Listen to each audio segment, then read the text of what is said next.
Which is the seventh commandment? The seventh commandment is, Thou shalt not commit adultery. In this next question, question 70, we come to the seventh commandment, Thou shalt not commit adultery. And I want to back up here and just give us, again, some perhaps helpful summary of the second table. So you know the second table is the second 6 commandments, Numbers 5 to 10. The second table of the law, and it has to do with loving our neighbor. So loving our neighbor as ourselves, as Christ says.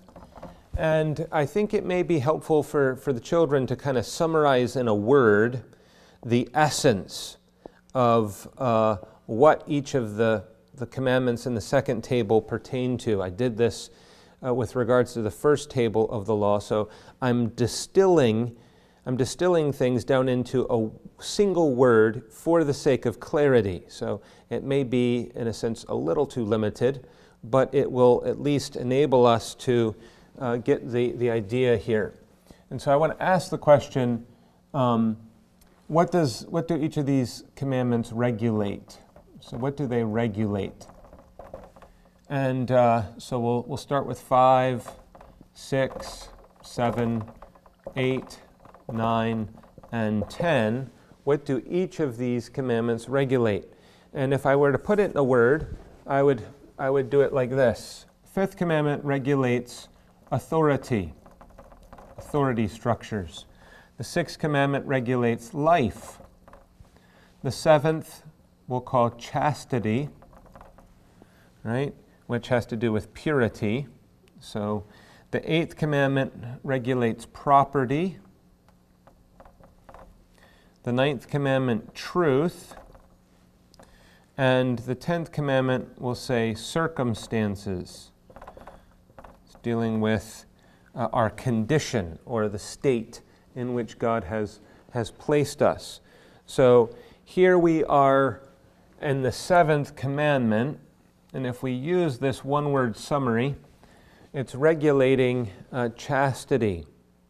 And so the commandment is, Thou shalt not commit adultery. And so the essence of this commandment, or the moral principle, is the preservation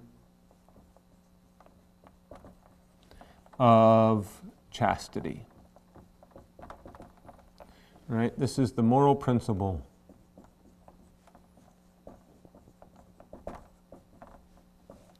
In the 7th commandment. So let's think about this for just a second. There are several ways in which we can come at this.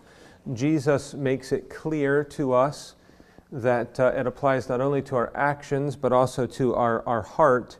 For the sake of the children, when we say chastity, you can think in terms of purity, right? And specifically, sexual purity. So sexual purity is what is being referred to here. And this takes place at a number of levels. So it takes place, first of all, spiritually. Spiritually, we can think of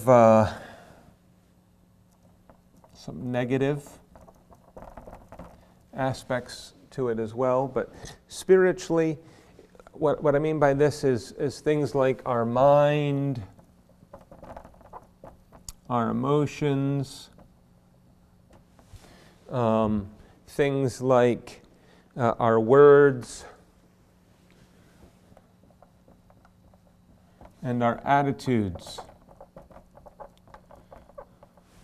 When we think of sexual purity or chastity, it regulates our mind, what we think, thinking pure thoughts. Our emotions, like what are our affections being aroused by and toward. Our words, you can speak unchaste words that don't convey purity. Even our attitudes, right? A person can have a very immodest attitude. So it's not even speaking in this case about outward things like their dress or even their words, but their attitude can be provocative, can be flirtatious, can be immodest in a number of ways. You'll remember that the negative commandment, thou shalt not do something, in this case, thou shalt not commit adultery, also includes the positive commandment, which is you are to actively cultivate purity. And this comes in a variety of expressions, right? There are kinds of impurity, there are times, there are causes, there are occasions, there are appearances. All of these expressions would be included. So we're to both build purity in others and avoid impurity in others as well. So the Bible gives us a clear fence here. We'll talk more about this in the next catechism class. But husbands and wives, the Lord has given this institution of marriage. Husbands and wives have a unique relationship that is not to be shared with others in their thoughts, in their words, in their affections, in their attitudes, as well as in their actions. They have a unique relationship. A covenant is established. And you see that bond of the covenant in vows that are taken.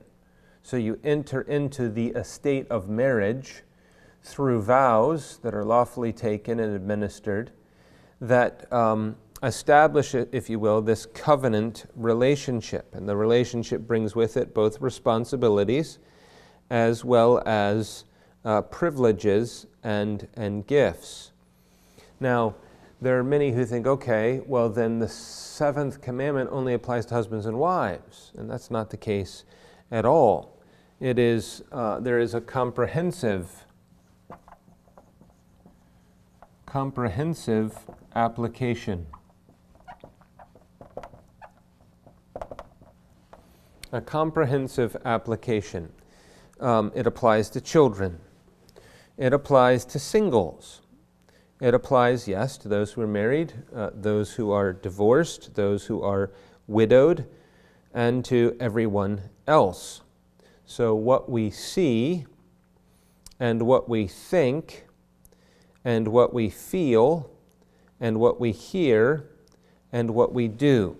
So if you are married or whether you're not married, you need to think in terms of what you see, what you think, what you hear, what you do, and so on. All of this, when it comes to sexual purity, is confined to marriage only. To marriage only.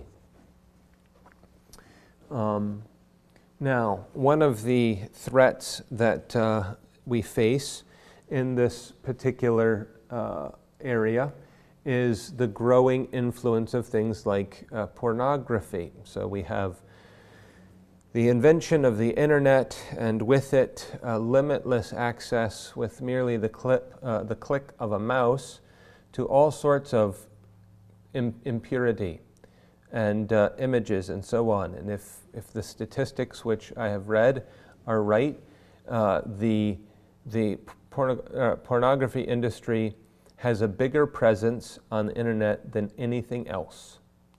And it is vast, apparently, and sprawling. And so the Lord's law speaks into this particular area. And there are all sorts of things that we need to keep in mind here. One of the things that the Bible does is it actually fortifies the commandment by spelling out for us consequences.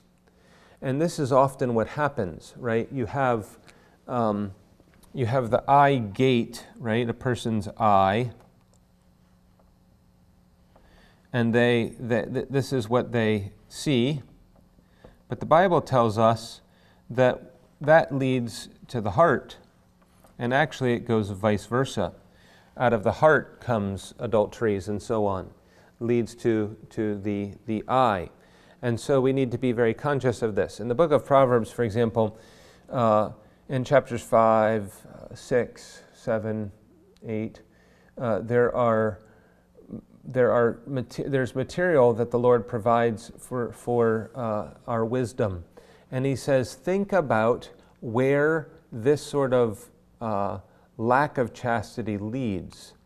Because what happens is people in their minds, in their heart, in their eyes, they're confronted with what appears to be attractive, what appears to be enticing, what appears to be satisfying, what appears to be pleasurable.